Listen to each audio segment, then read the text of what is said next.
오늘 본문 말씀은 에베소서의 말씀인데요.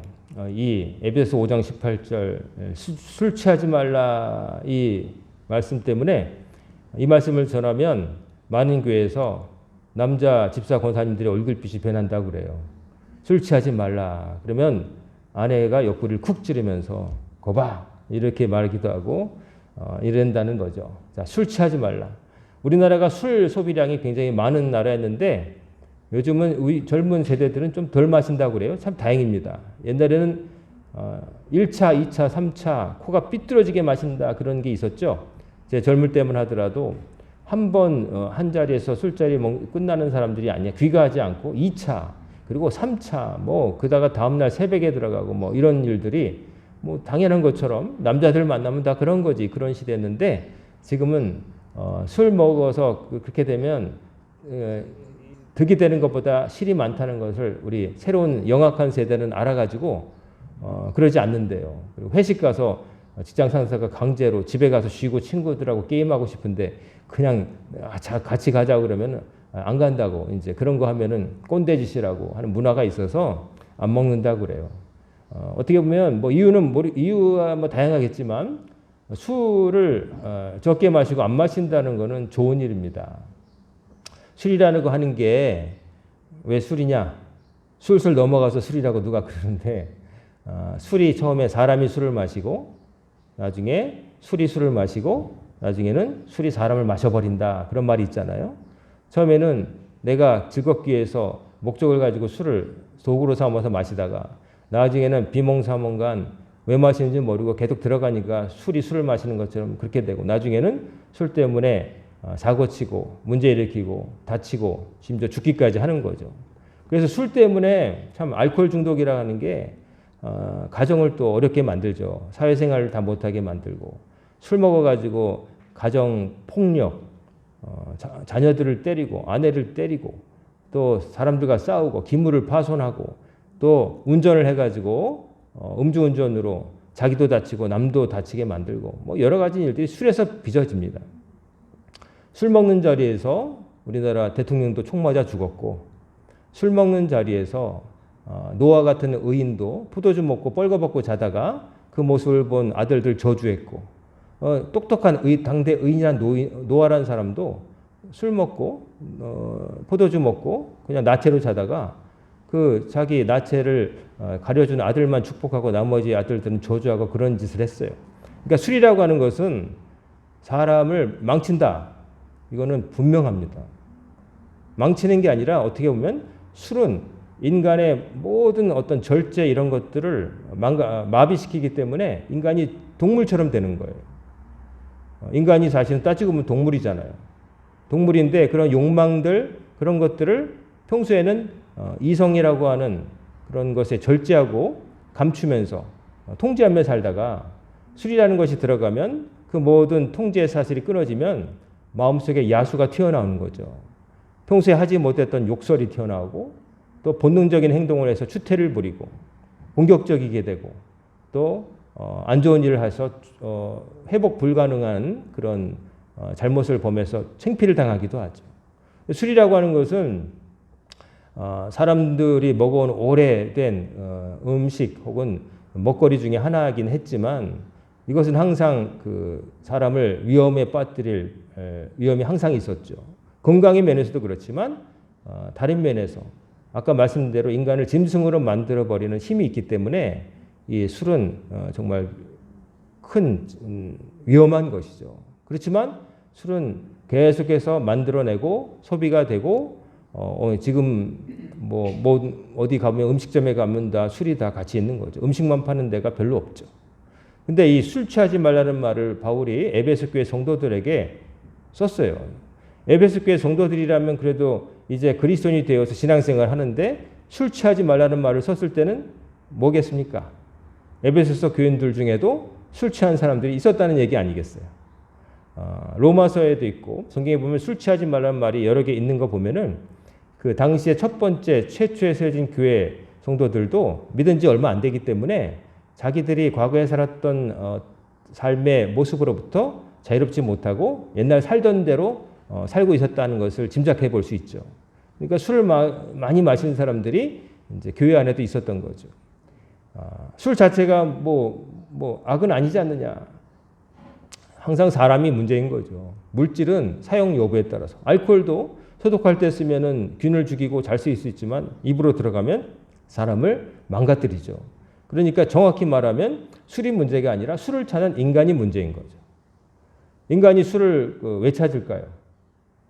괴로움을 잊기 위해서, 또 인간관계 속에서 좀 이렇게 서로 경계하고 이런 것들을 좀 편하게 하기 위해서, 또 술맛 자체를 또 좋아해서 그 취하는 그 기분이 좋아서 뭐 여러 가지 이유로 찾겠지만 자기가 그렇게 원해서 하는 것들을 이루는 경우가 별로 없죠. 술을 먹어서 걱정을 잊어버린다. 근데 술 깨면요, 걱정거리 그냥 있는 거잖아요. 걱정거리가 문제가 해결된 게 아니잖아요. 잠깐 잊어버리고 그냥 있지만 하나도 된 거 아니잖아요. 마치 집안이 엉망인데 손님 온다고 잠깐 온갖 잡동사니 어디다 처박아 놓고 창고 같은 데 넣었다가 잠깐 손님은 지나갔지만 나중에 보면 쓰레기는 그냥 있는 거잖아요. 결국 밖에 제대로 정리해서 버린 게 아니기 때문에 그 쓰레기는 그대로 있는 거예요. 술을 마신다고 걱정거리가 사라지지 않아요. 잠깐 잊어버리지만 사실은 없어진 거 아니잖아요. 인간관계에서 좀 편하게 해보자. 긴장을 술 먹다가 싸움 나요. 편하게 하는 게 아니라 나중에 막 나가게 돼요. 조선시대에도 어떤 임금이 술자리니까 우리 편하게 하자 그랬더니 신하 하나가 그 말 믿고 함부로 얘기했다가 나중에 귀양 갔어요. 그 임금의 말을 믿으면 안 되죠. 선을 지켜야 되는데 넘어버린 거예요. 그러니까 술이라고 하는 게 인간관계를 부드럽게 만들어준 것도 아니에요. 오히려 좀 참아야 되는 말, 조심해야 되는 말, 선을 지켜야 되는데 그걸 못하게 만들어서 나중에 얼굴 붉히게 되고 그렇게 되는 거죠. 또 뭐 술 맛이 좋다고 뭐 어떤 뭐 가끔 보면은 하루에 한 잔은 건강에 좋다니 어쩌고저쩌고 하지만 그 다음에 곧바로 보면은 한 잔도 별로 좋은 건 없다. 득될 건 없다. 왜냐하면 그게 그냥 순수 알코올이 들어가서 당이 될 뿐이고 또 간에 우리 몸의 모든 독소를 해소해주는 그 간에 엄청난 부하를 주어서 독성 물질을 중화시키느라고 간이 혹사당하거든요. 그러면 간이 혹사당하면 피곤해지고 하던 일 잘 못하게 만들고 건강 나빠지고 그러다가 너무 심하게 먹으면 간이 완전히 망가지는 거죠. 간이 망가지면 몸에 있는 독소를 제거해 주는 걸 못하면 독이 쌓이니까 딴 데도 다 망가지는 거죠. 신장이며 기타 좋을 게 하나도 없는 거죠. 그렇게 됩니다. 그러니까 좋을 게 없어요. 백해무익이라고 하잖아요. 오죽하면 백해무익. 100가지 해가 있을지언정 이익은 하나도 없다. 나쁜 거죠. 그래서 이 술 취하지 말라. 바울이 에베소 교회 성도들에게 말하고 있어요. 근데 사람들이 살아가면서 술만 취할까? 우리가 취하는 거는 또 술 말고도 있어요. 뭐가 있냐면 권력에 취하는 사람도 있어요. 권력에 취하면 답도 없어요. 처음에는 안 그랬던 사람이 권력을 잡게 됨으로 인해서 사람이 싹 바뀌는 경우가 있어요. 뭐 멀리 찾아볼 것도 없이 성경에서 찾아볼까요? 사울 같은 사람. 이스라엘의 첫 번째 임금 사울 같은 사람은 원래부터 망가진 사람 아니었어요. 하나님께서 왜 그 사람을 택했겠어요? 택하실 당시에 베냐민 지파의 영웅이었어요. 잘생긴 동시대를 살던 사람들보다 머리 하나가 더 클 정도로 신장이 장대했고 또 성격도 겸손했어요. 사람들 앞에서 사무엘 선지자가 하나님께서 택하신 사람이다라고 지적했을 때 진보다리 뒤에 숨으면서 나는 그럴 자격이 없다고 말한 사람이 사울이었어요. 키 크고 잘생기고 건강하고 겸손하기까지 하면 신랑감으로 왔다 아니에요? 왕으로서도 왔다 했어요. 근데 어떻게 돼요? 나중에 왕이 된 다음에 변하죠. 다윗이라고 하는 자기 아들 요나단의 절친이자 또 나중에는 자기 사위까지 되는 그 다윗이 자기보다 백성들로부터 더 인기가 많다고 생각되니까 질투심이 돼가지고 눈이 돌아버렸어요.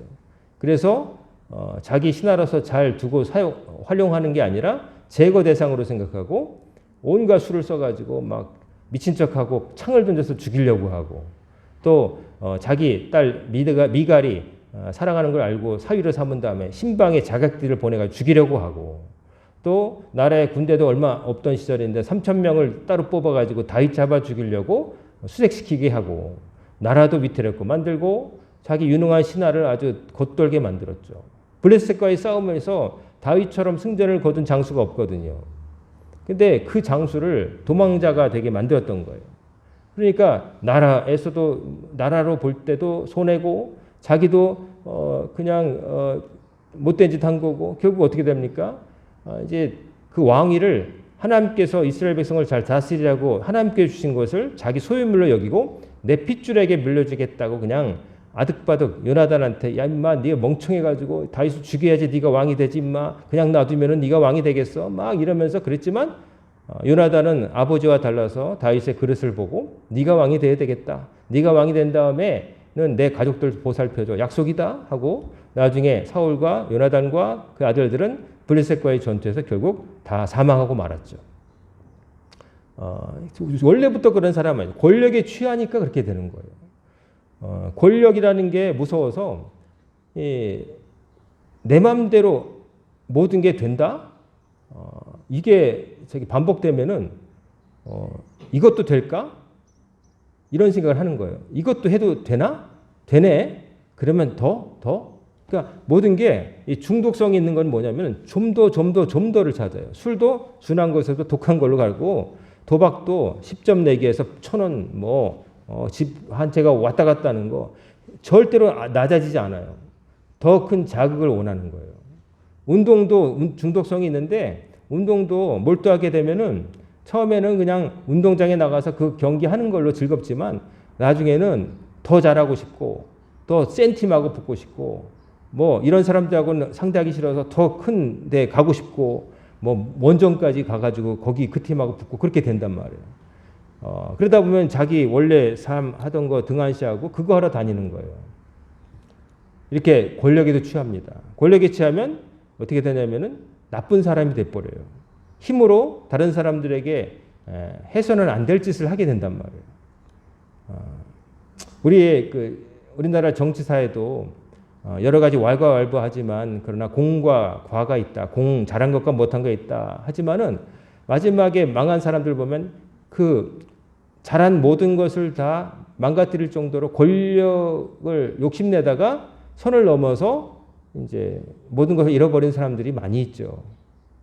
안타까운 일이지만 권력도 우리를 취하게 합니다. 술도 그렇게 하지만 그 다음에 또 뭐가 취하냐면은 우리가 사람에 취하는 경우가 있어요. 사람이 취한다? 어떻게 사람이 취할까? 술도 아닌데 어떤 사람에게 매료당할 수가 있어요. 그게 꼭 이성적인 대상, 반하고 그런 걸 떠나서 어떤 사람이 너무나 훌륭해 보여서 그 사람이 최고라고 생각하는 거죠. 그 사람이 말한 것이면 옳고 그름에 대한 생각 없이 무조건 맹종하게 되는 거예요. 그 사람이 한 거면 나하고 어울리냐 중요한 게 아니라 그 사람이 어떤 팔찌를 했으면 나도 그 팔찌를 해야 되고 그 사람이 어떤 모자를 썼으면 난 그 모자를 써야 되고 이렇게 돼버리는 거예요. 나하고는 전혀 안 어울리는데도 그 사람이 했다는 이유로. 그러면 어떻게 되겠어요? 나의 삶은 없어지고 어디에 끌려가는 삶이 되는 거예요. 사람에도 취하면 답이 없어요. 술은 먹다 보면은 머리가 아프고 몸이 나빠서 멈추겠지만 사람이 취한 거는 정말 특별한 계기가 없으면 확 깨는 어떤 실망감이 있는 어떤 그런 게 없으면 사람이 취하면 무조건 가는 거예요. 히틀러한테 취했던 독일 민족을 보세요. 철학의 민족, 생각이 바르고 이성적이고 그랬지만 히틀러가 왔을 때 확 넘어갔어요. 유럽 나라 가운데 경제적으로 어려우니까 내부적인 불만. 우리는 왜? 우리가 프랑스에 못할 게 뭐가 있어? 영국보다 못할 게 뭐 있어? 근데 왜? 우리는 왜 이래? 그러다가 나타나가지고 이게 다 유대인 때문이야. 니들의 일자리를 저 유대인 놈들이 다 쥐처럼 갉아먹어서. 그러니까 미워할 대상을 얘기해 주니까 우리는 게르만 민족으로서 다른 민족들한테 이길 수 있어. 1차 대전엔 실패했지만 2차 대전 이번에 하면 우리가 다 이길 수 있어. 그러니까 확 넘어간 거예요. 특별한 좀 치우친 사람들만 그게 아니라 일반적인 사람들이 확 넘어갔다니까. 히틀러가 막 연설할 때 우리는 할 수 있습니다. 우리 민족이 최고입니다. 막 이러니까 그냥 요즘 말씀은 국뽕이라는 게 차올라서 막 애국. 우리 게르만 민족이 최고. 근데 왜 안 되는 이유? 걸림돌 유대인 놈들이다. 다 쓸어버려야 된다. 이렇게 됐을 때 반대하지 않았어요. 유대인들 재산 몰수하고 이웃이었던 어제까지 철수 엄마, 영희 엄마 이렇게 지냈던 사람들도 유대인이라고 하면서 멀리하게 되고 그랬던 거예요.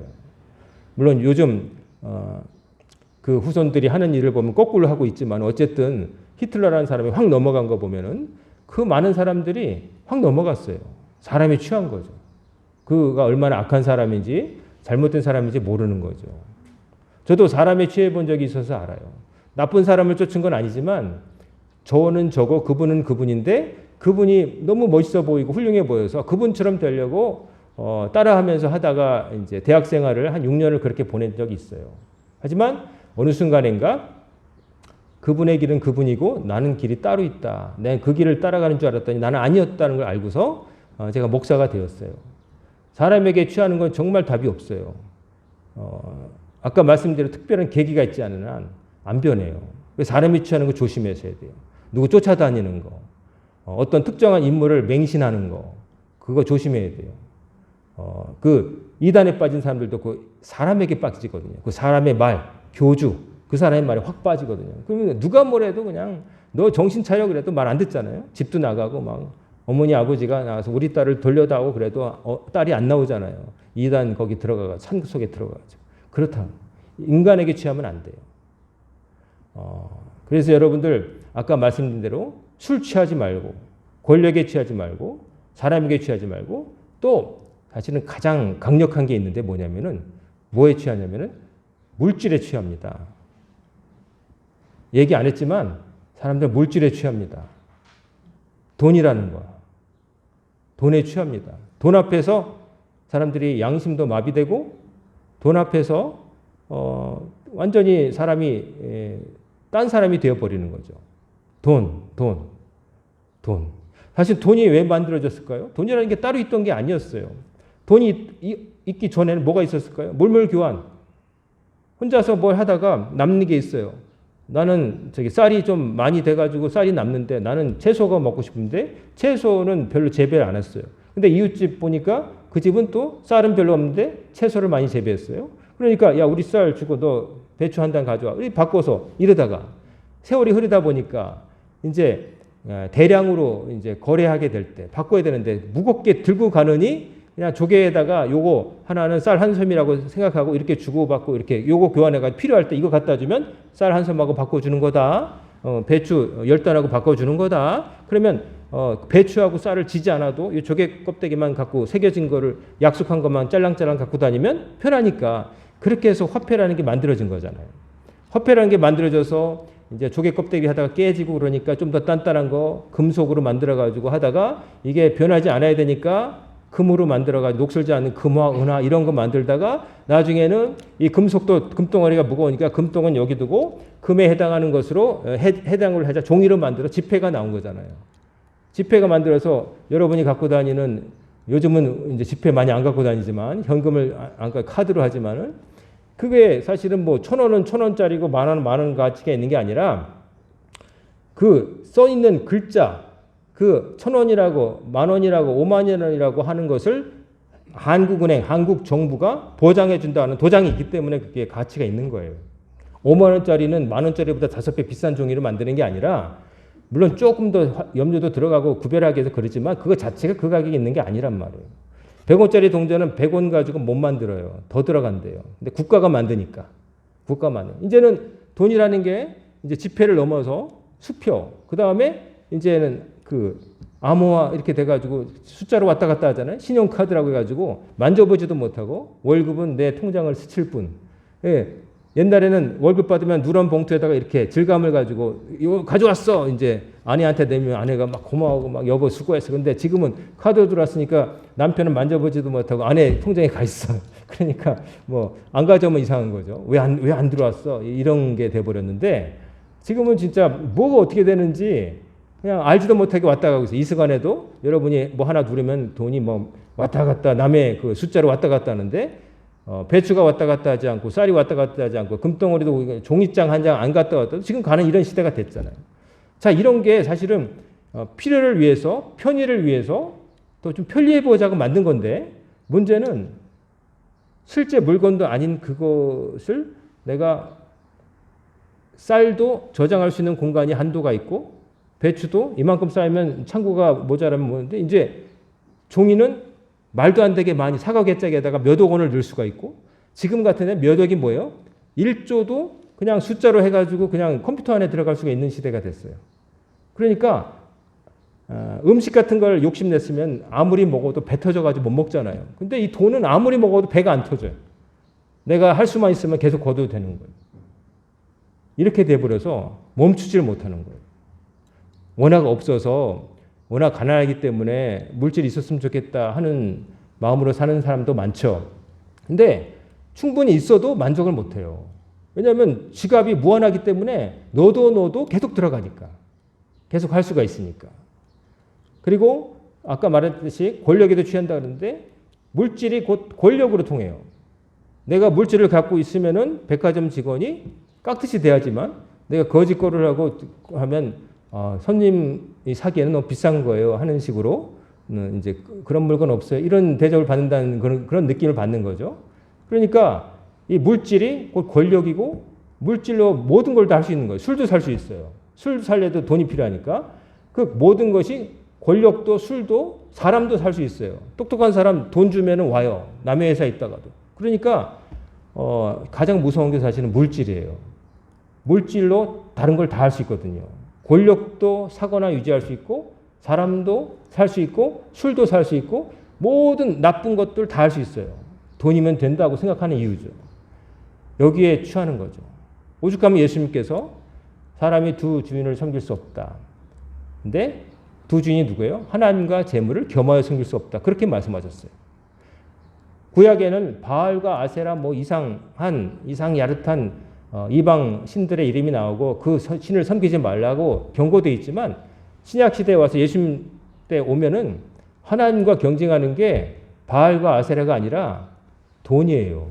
맘몬, 물질의 신, 하나님과 재물 사이에서 사람이 방황한다는 거예요. 이러니 저러니 해도 결국 글로 간다는 거예요. 신앙생활을 하는 이유조차도 물질을 더 얻기 위해서 하나님을 찾는 거예요. 정확히 말하면 물질이 목표고 하나님이 수단이 되는 거예요. 나에게 물질을 많이 가져다 주려면 신이 필요하다는 거죠. 그러니까 하나님을 섬기는 것 같지만 실은 물질을 섬기는 거죠. 물질을 더 갖기 위해서 하나님을 이용하는 것처럼 돼버리는 거죠. 신앙이. 이거는 무서운 일이에요. 이건 신앙도 아니에요. 이게 진짜 취한 거예요. 지금 세상이 다 거의 그렇게 취해 들어가고 있어요.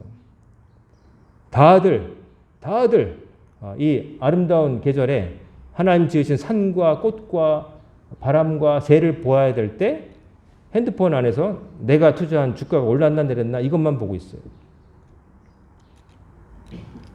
시간은 자꾸 가는데 눈만 조금만 돌리면 하나님께서 지으신 온갖 아름다운 것들이 많이 있는데 그리고 그 볼 시간이 자꾸 줄어드는데 그걸 못 보고 있는 거예요. 자기가 영원할 줄 알고. 하지만 그거 보고 있는 순간에도 째깍째깍 시간은 가고 있는 거예요. 취하지 말라. 근데 뭐에 취하라고 하냐면은 사실은 성령 충만. 취하는 것과 다르게 성령 충만이라. 오직 성령으로 충만을 받으라고 바울이 얘기하고 있어요. 성령. 성경에서 구약 성경에 보면은 성령은 하나님의 영으로 주로 어떤 개인에게 놀라운 능력을 부여하는 그런 효과로 나타나요. 즉 성령 받은 사람은 어떻게 되느냐? 능력이 생긴다는 거예요. 사울도 성령이 임했을 때 불현듯 일어나서 그 자기 동족들을 구하는 영웅이 됐지만 성령님이 떠나고 권력력에 취하자 악령이 들어왔고 발작을 하고 그래서 바울을 악사로 불러들여서 다윗이 수금을 캐면 그때서야 좀 발작을 멈추고 그랬던 거예요. 그래서 성령은 한 사람을 능력 있게 만드는 하나님 뜻대로 움직이게 만드는 힘이었어요. 그렇게 나타나요. 성령이 임하시면. 그리고 또 성령이 임하시면 우리가 권능을 받아서 모든 복음의 증인이 된다고 하는 말씀도 같은 맥락이죠. 신약에서도 예수님도 말씀하신 성령께서 임하신다. 성령 충만함은 뭘까? 누가복음의 저자 그리고 사도행전을 지은 누가는 성령 충만이란 말을 가장 많이 쓰는데 성령으로 가득 찬다. 성령으로 한 인간이 성령으로 가득 찬다. 이게 뭘까요? 하나님의 영이 한 사람을 완전히 사로잡는다는 거예요. 하나님의 영이 한 사람을 사로잡으면 어떤 일이 생기냐면은 그에게 성령의 열매가 생겨요. 우리가 잘 아는 성령의 열매가 생기고 그 사람이 뭉뚱그려서 얘기하자면 하나님 뜻대로 사는 사람이 된다는 거예요.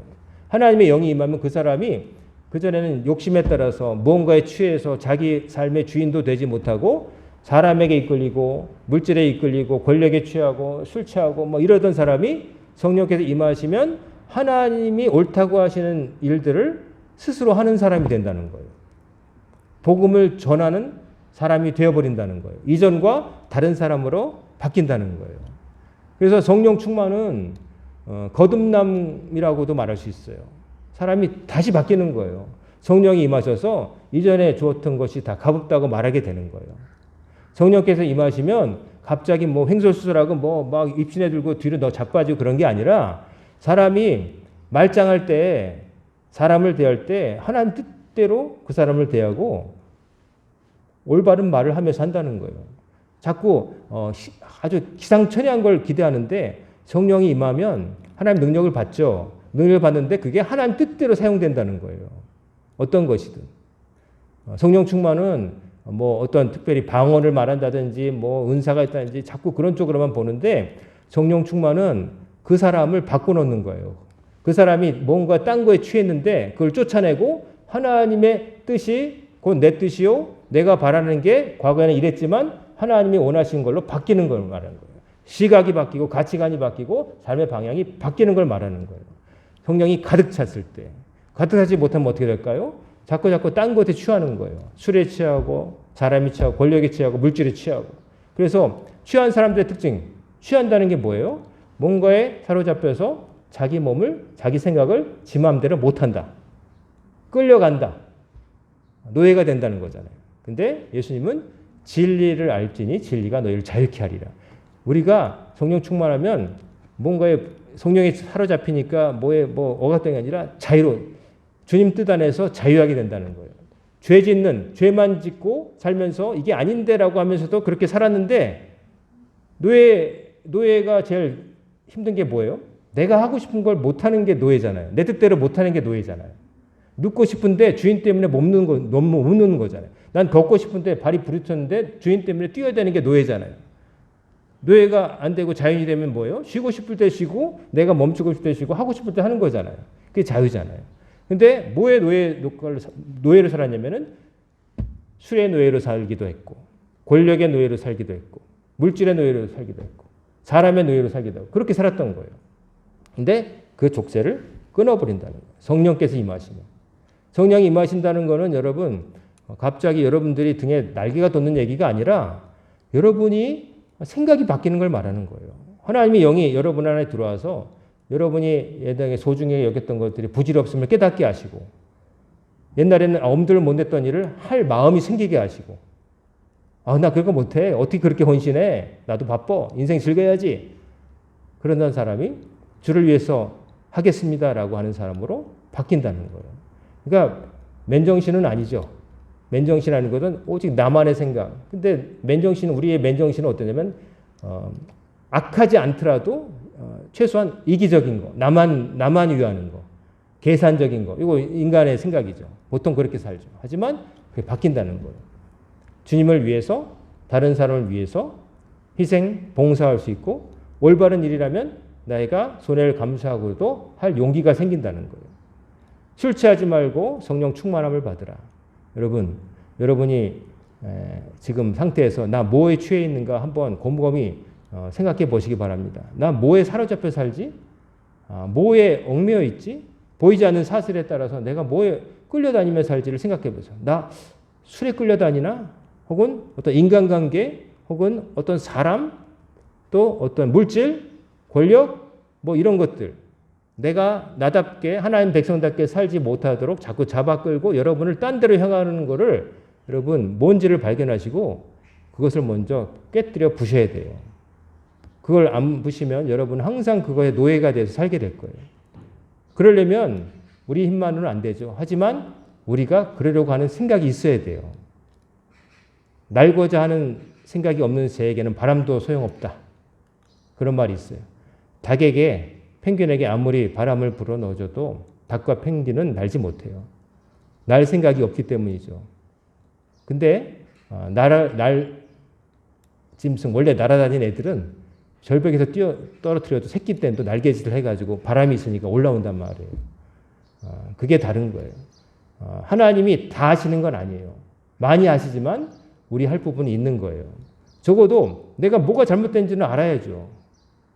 누가 가르쳐 주는 경우도 있지만 내가 어떤 경우도 깨달아야 돼요. 그것도 신비인데 내가 깨닫는 건지 하나님 깨닫게 하시는 건지 몇 대 몇이냐 알 수 없지만 어쨌든 내가 그러는 의지가 있어야 돼요. 오늘 말씀을 듣고 돌아가서 내가 뭐에 취하고 있는지, 내가 나답지 못하게 내가 어디에 끌려 살고 내 인생 따로 있는데 왜 거기에 가지, 뭐 이런 것들에 대한 생각이 없으면 그냥 똑같이 사실 거예요. 거기에 코 깨어가지고 물질을 쫓아서 살든지 사람 쫓아다니면서 살든지 술 취하면서 계속 뭐 물질 생기는데 이렇게 다니면서 거기만 다니든지. 근데 아니라고 생각된다면 여러분, 나는 뭐에 끼어 살지? 뭐에 꿰어 살지? 그걸 고민하시기 바라요. 뭐에 취해 있는가? 그리고 거기서 깨어나야 돼요. 정신 차려야 돼요. 깨어나지 않으면 악몽에 계속 있는 거예요. 감에 눌리는 거예요. 근데 깨어나야 돼요. 깨어서 악한 시대 속에서 하나님 백성답게 살아야 되는 거예요. 내가 뭘 하며 살아야 되지? 내가 뭐가 목표지? 인생의 목표지? 내가 무엇을 지금 해야 되지? 하지 못한 건 뭐지? 이거를 따져보지 않으면 그거는 사는 게 아니에요. 그냥 사는 대로 사는 거예요. 진짜 사는 거 아니에요. 그거는 그냥 굴러가는 대로 사는 거예요. 노예의 삶이고 그런 삶에는 진정한 만족이 있을 수가 없어요. 시간 다 지나가고 나중에 뭐 했지? 기억나는 게 없어요. 술 취하고 난 다음에 숙지처럼 뒷골만 땡하고 살아온 나날들에 대해서 돌이켜볼 때 잘한 것 하나도 없고 남은 거 하나도 없고 고통과 상처 후회밖에 없는 거예요. 그렇게 되지 않아야 되지 않겠습니까? 사랑하는 성도 여러분, 사도 바울의 말, 술 취하지 말고 성령의 충만함을 받으라. 하나님의 영이 여러분에게 임하시기를 소망하시고 하나님의 영이 기도할 때든지 말씀을 들을 때든지 설교를 듣든지 어떤 경로든 찾아오실 때 그것을 받아들이시고 거기에 따라 변하시기를 주의 이름으로 축원합니다. 그래서 변하셔서 여러분이 하나님의 사람임이 여러분도 알고 지나가는 사람도 알기를 바랍니다. 우리 광역교회가 일어나 빛을 발하는 교회 되려면은 교회 벽을 황금으로 칠해서 되는 게 아니라 교회 다닌 여러분 한 사람 한 사람이 소금과 빛이 되어야 광역교회가 일어나 빛을 발하는 교회가 되는 거예요. 그렇게 될 줄로 믿고 이번 한 주도 제가 드린 말씀 생각하면서 나 뭐에 끌려다니지? 내가 하나님을 잘 섬기고 천성 가는 길, 천국 가는 길 그 목표에서 자꾸 멀어지게 만드는 거 뭐지? 나를 자꾸 주인 되지 못하게 하고 거기에 코 끼어서 도살장에 끌려가는 소처럼 만드는 게 뭐지? 여러분 그거를 발견하시고 그것을 깨뜨리시고 승리하시는 여러분과 제가 되기를 주의 이름으로 축원합니다. 아멘. 기도하겠습니다. 사랑과 은혜가 충만하신 아버지 하나님, 오늘도 주의 말씀을 나누게 하심을 감사드립니다. 저희들이 취해 있는 것, 묶여 있는 것을 잘 깨달아 알게 하시고 주의 말씀의 검으로 성령의 검으로 끌어내고 자유함을 누리게 하여 주옵소서. 그래 우리 성도들 한 분 한 분이 진리 안에서 자유함을 누리게 하시고 하나님의 백성답게 거룩하게 살게 하옵시고 예수님의 제자답게 저마다의 십자가를 지고 주님 곁을 따름으로 언젠가 주께서 정하신 날에 한 명도 빠짐없이 아버지의 날에 다 들어가는 귀한 영광의 날을 맞이하도록 복을 내려 주옵소서. 예수님의 이름으로 간절히 기도드리옵나이다. 아멘.